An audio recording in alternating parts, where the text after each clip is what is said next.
on social and community news tonight.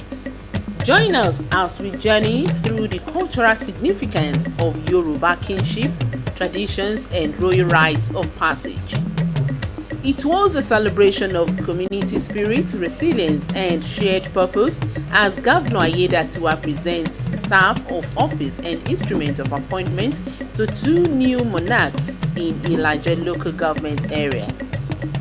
It is no longer news that more women are taking up tricycle riding as a mode of transportation or profession. But the question is, it is driven by economic necessity or personal freedom, and how this trend contributes to changing social norms and perception? The answer is right here.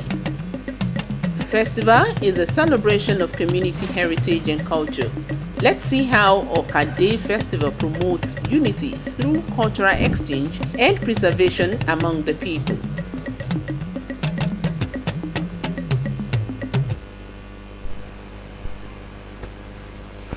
These and many more for you on social and community news tonight. I am Omoshiliola Adesoye Ajayi. Welcome. Chairman of the Ondo State Oil Producing Areas Development Commission, the SOPADEC, Prince B. Poroye, has pledged to review and complete all abandoned projects under the commission. Prince Poroye gave the assurance during an inspection tour of SOPADEC projects across the larger NSO, the local government areas. Osrc's Olumide Idowu reports that completed, ongoing and abandoned project sites were visited. The reports. Chairman of the Ondo State Oil Producing Areas Development Commission, SOPADEC, Prince B. Poroye, alongside board members and management staff, embarked on an on-the-spot assessment of projects in the Commission's mandate areas. The inspection aims to evaluate existing projects and guide the new board on effective implementation of future initiatives. They are planning to move to site tomorrow. But when I told the DFA, he said they will be on the road.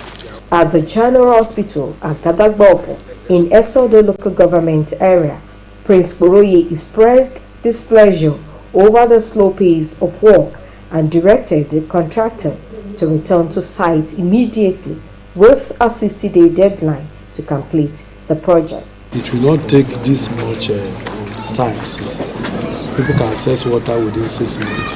It will not take this much time. We are trying our best to exit evaluations of projects from SOPADEC. The team also visited a 1,000-meter concrete walkway and jetty at Obenla in Ilaje local government, where the chairman expressed satisfaction with the quality and progress of the work. This is a very good project. I think it's one of the best that we have been inspecting.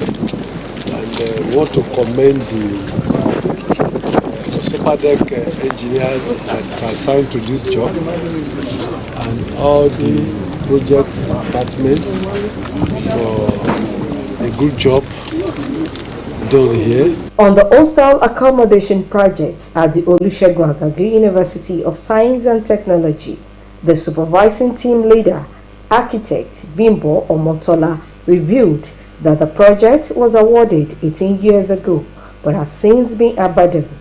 Work with the one at intake will also have freedom. At the 2 million gallon per day water treatment plant in Abutu, Ilaje local government area, Prince Poroye commended the contractor and promised that the project will be completed to ensure access to potable water for the people.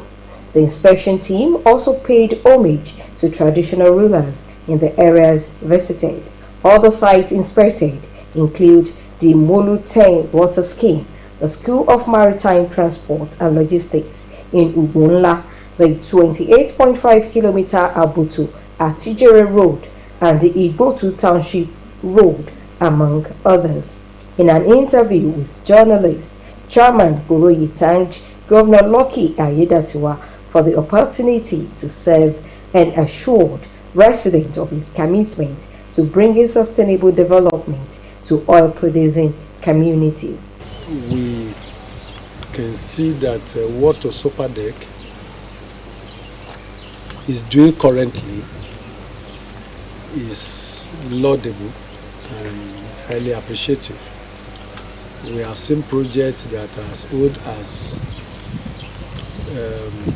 18 years to 20 years. That is not too good for us because Mr. Governor is of a great concern that under his leadership there will not be abandonment of a project. This is the first time the current board of Osrc will embark on a comprehensive inspection of all projects since their appointment by Governor Lucky Aiyedatiwa.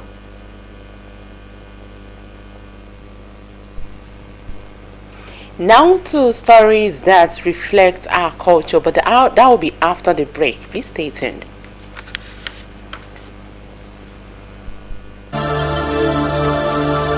It is time to prioritize your health with the Jiggy Ashwaju Free Medical Outreach. Date Thursday, 7th August 2025. Time 8 a.m. prompt. Venue Grassroots Movement for Tinubu Office, number 25, Oyemekun Road, Adigbola Junction, Akure. Come and enjoy a full range of absolutely free medical services, medical checkups, eye examinations, free eyeglasses, free medications, and many more health-boosting surprises. It is your chance to care for your body, protect your vision, and take charge of your health at no cost. Tell your neighbors, bring your family.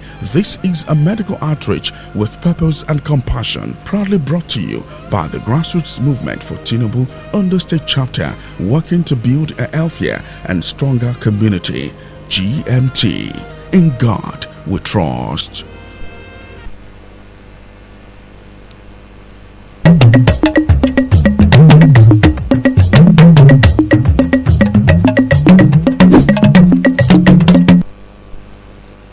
Glad to have you back. You can watch us live on our website www.osrc.ng or follow us on Facebook at OSRC TV, and on YouTube you can subscribe to our channel OSRC TV Ondo. In many communities, peace and progress remain top priority under the leadership of Governor Lucky Aiyedatiwa, as the governor reaffirmed his commitment to maintaining harmony among the people during the presentation of staff of office and instruments of appointment to two newly appointed traditional rulers in Ilaje local government areas. Governor Aiyedatiwa made it clear that no form of expansionist ambition by any traditional institution will be tolerated if it threatens the unity and peaceful coexistence cherished by residents of Ondo State. Government House correspondent Wahab Bankole reports that the governor also took time to inspect some projects.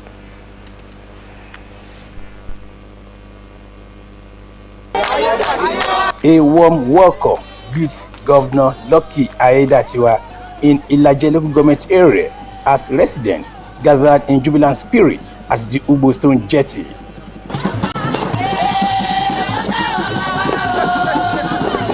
The occasion, the official presentation of staff of office and instruments of appointment to new traditional rulers in the Oriretan and Idiogba Alagbon communities.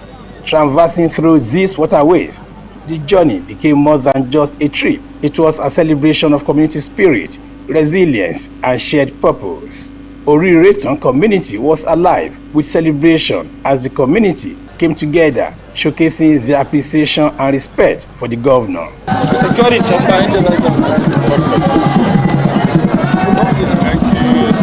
A voice of gratitude from the chairman of Ilaje local government area, Maurice Oripenaye, who praised the governor's commitment to transforming Ondo State. This ceremony highlights the importance of traditional institutions in promoting peace, unity, and development in our local government area. The Commissioner for Local Government and Chieftaincy Affairs, Amidu Takuro, described the occasion as more than a formal gathering, but a clear demonstration of government's commitment to fostering peace, stability, and respect for cultural heritage through the swift and fair settlement of chieftaincy matters. The Ministry of Local Government and Chieftaincy Affairs is always ready to midwife the process of selecting, appointing, and installing new members in any community in the state, in strict compliance with due process, which devoid of any form of interference whatsoever.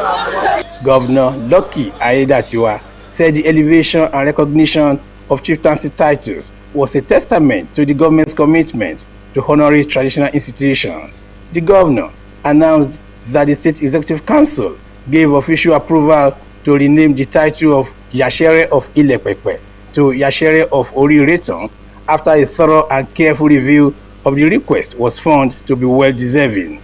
Offering his congratulations to Oba Ademola Akibule, Governor Aiyedatiwa urged the newly appointed monarch to embrace his new role as a divine calling. The unity of your people is your strength, and these should be explored for the socio-economic uplifting of your community and the state in general. The Yasere of Oriretan, Ilaje local government area of Ondo State.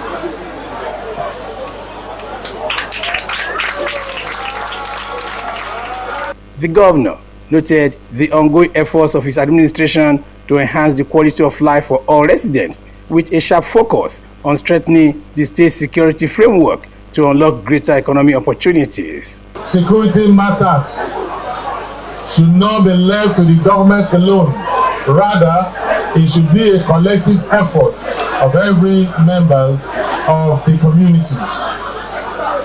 Our administration, since the assumption of office, has been executing many laudable projects in the state, and these projects have no doubt enabled our people to enjoy innumerable dividends of good governance. I wish to use this medium to affirm our unwavering resolve to continue to deliver on our campaign promises of providing good governance to the good people of Ondo State. He said the government will uphold its role in promoting and supporting traditional institutions who are the cornerstones of community growth and unity, and called on royal fathers to take active roles in driving grassroots development. Governor Aiyedatiwa also presented the staff of office and instrument of appointment with the new Bogunro of Idiogba Alagbon, Oba Olushola Ajaka, offering his congratulations to the royal father and the people of the community. He encouraged them to champion the state's vision through the 7-point agenda, the East Initiative, and the Renewed Hope agenda, championed by President Bola Ahmed Tinubu. The monarchs thanked Governor Aiyedatiwa for the honor, which are promised to promote grassroots development in their various domains. Governor Aiyedatiwa toured the ongoing construction of a 1,000-meter concrete walkway and accompanied jetty at Obinla community. Designed with durability and safety in mind, the concrete walkway will soon be brightly illuminated by street lights, ensuring a safer and more comfortable passage for residents and visitors alike, day or night. For the people of Oriretan and Idiogba Alagbon communities in Ilaje government area of Ondo State, the presentation of staff of office and instrument of appointment to their monarchs by Governor Lucky Aiyedatiwa marks a new beginning, filled with high hopes of better years ahead. From Ilaje government area, Wahab Bankole for Social and Community News. Yes, from chieftaincy recognition to infrastructure inspection, it is clear that governance is meeting the grassroots. In many communities across southwestern Nigeria, the installation of a new king is marked by time-honored customs and rites. Among the most revered is the mounting of a sacred structure known as Okiti Omolore, a traditional rich in meaning and history. From Ondo to Ekiti and Osun states, these sacred symbols of royalty, often tucked within palace grounds or in secluded spots, tell stories of ancestral spirituality and deep-rooted customs. In this social and community news report, Osrc's Blessing Obe takes us on a journey through Ondo State, where the tradition lives on. Across Nigeria, tradition remains a powerful thread that connects the past with the present. In the southwest, Home to the Yoruba people, cultural practices continue to shape identity and governance. Among this is the Okiti Omolore, a revered structure central to the installation of kings in many Yoruba communities. In Akure, the capital of Ondo State, this sacred rite is part of the coronation of the Deji of Akure. In the palace, the Okiti Omolore stands, a symbol of royal transition and spiritual authority. I'm standing right outside the Deji of Akure's palace, where the Okiti Omolore stands tall, a sacred symbol held by these guiding pillars. Only the newly installed king and his first daughter is allowed to climb this Okiti Omolore. The king climbs the Okiti Omolore on the day of his coronation. Once he's coronated at Oye's house, from Oye's house come to Okiti Omolore. He climbs the Okiti Omolore as the last traditional rite to be performed for him before entering into the palace. But the Okiti Omolore isn't open to all. Only Omode Owas, young princes, are permitted to climb it, especially during the Owa Orokpo, a traditional royal race. Nobody, like I said, is allowed to climb Okiti Omolore except the Omode Owas on the final day of the Owa Orokpo race, which we term our traditional marathon. You understand? So those that are running the race of Owa Orokpo, as they are running the last leg of the race, they will come through the market, come through Okiti Omolore.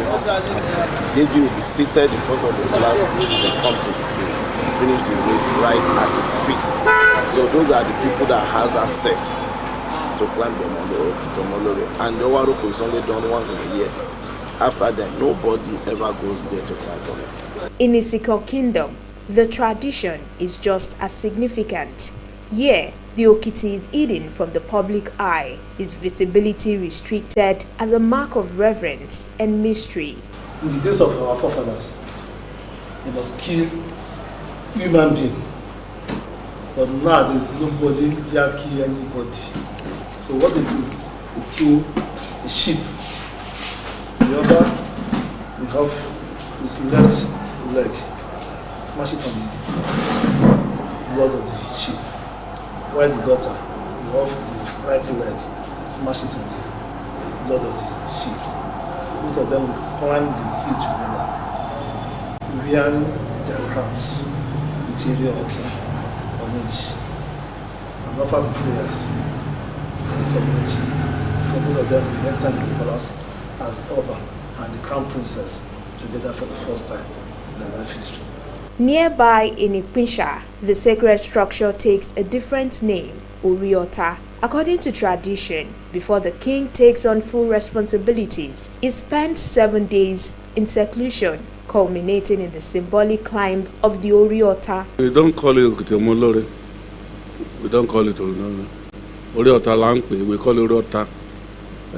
Being the first grounded over here, I'm the one that created it. The installation of Akagusha will take place here, and he has to be in that house for 7 days and clamp that Oriota with the first daughter, which the first daughter will be the regent in future.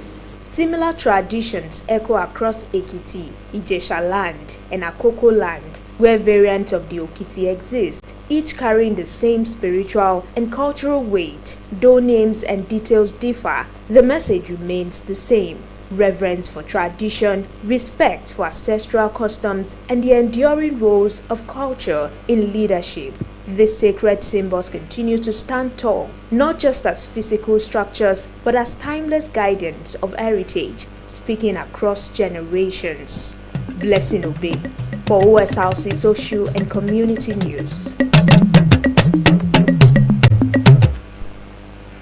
Yes, indeed, the Okiti Omolore and its variants serve as powerful reminders of our rich cultural heritage and the sacred process of leadership transition in Yoruba land. Don't forget that a culture preserved is a legacy sustained. Akoko community in Akoko Southwest local government area of Ondo State was agog following the celebration of the 38th edition of the Okade Festival, also known as the New Yam Festival. The 2025 edition of the festival witnessed a grand style celebration with the commissioning of new developmental projects and the presentation of educational materials to students across government secondary schools in Akoko. Joy Pius now completes the story.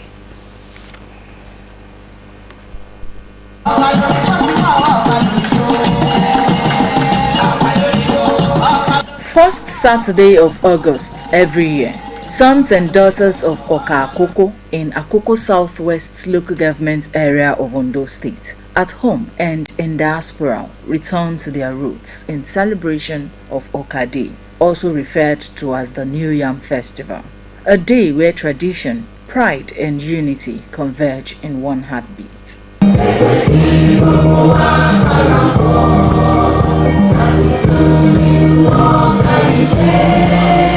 The festival featured music, dances from different cultural groups, as well as the official presentation of the New Yam by the Olubaka of Oka, Oba Yusuf Adileye, highlighting the community's deep-rooted agricultural practices.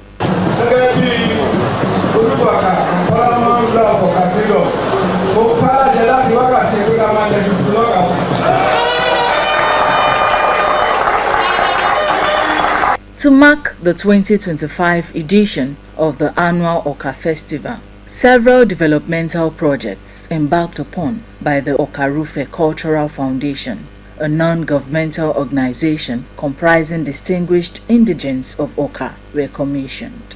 According to the OCF president, Mr. Alaba Yusuf, the foundation facilitated the installation of a multi-million naira 15 kVA solar power system at the Federal Medical Center FMC Annex in Iboje and the commissioning of 3 solar-powered boreholes at Okado, Iworin, Ebirin, and Ikese Ikomu quarters in Ayegunle, Oka, as well as medical outreach for residents of the community. In addition to the infrastructure projects, the foundation presented 800,000 cash prizes to 8 top 2025 JAM scorers in Oka and distributed free 2,000 notebooks presented by the General Secretary of the Foundation, Larry Lawson, to students across government secondary schools in the area. Osrc is an NGO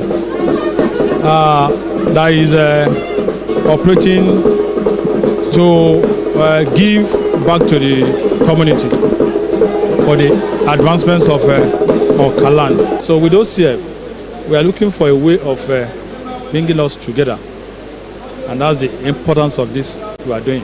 In the previous years, Okarufe Cultural Foundation has been involved in reorganizing and reinventing the Okade celebration, bringing in innovations. We are receiving good feedback from our people. We're still recruiting people, we're still telling people to join us, and we're looking for people who have the love of the city in their hearts, to sponsor us, to donate.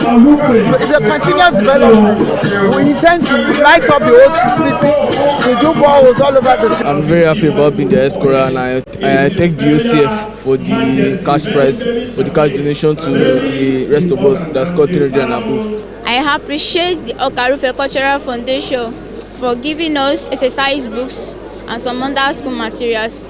The Olubaka of Oka, Oba Yusuf Adileye, acknowledged the contribution of the group to Oka land and praised residents for the unity of purpose. Also, we should appreciate the developmental efforts of our community development association. Their contribution in cash, time, and commendable. Ondo State Governor Lucky Aiyedatiwa, represented at the event by the Commissioner for Energy and Mineral Resources, Johnson Alabi, lauded the community for promoting unity and peaceful coexistence, promising continued development in Oka land. Okakoko stands tall in the history of Ondo State as a town known for resilience, intellectual prowess, unity, and industrial strength. Nearly 2 years in existence, the Osrc Cultural Foundation continues to touch lives in the community, making Oka Day 2025 a celebration to relive for many years. Joy Pius for OSRC Social and Community Names. What a colorful day in Oka Koko. The 2025 edition has showcased what community-driven progress looks like. And from the vibrant celebration of culture in Oka Koko and to the deep-rooted royal traditions symbolized by the Okiti Omolore, our stories today remind us that communities thrive where heritage, innovation, and resilience work side by side. That's the news for tonight. Thank you so much for watching. Good night.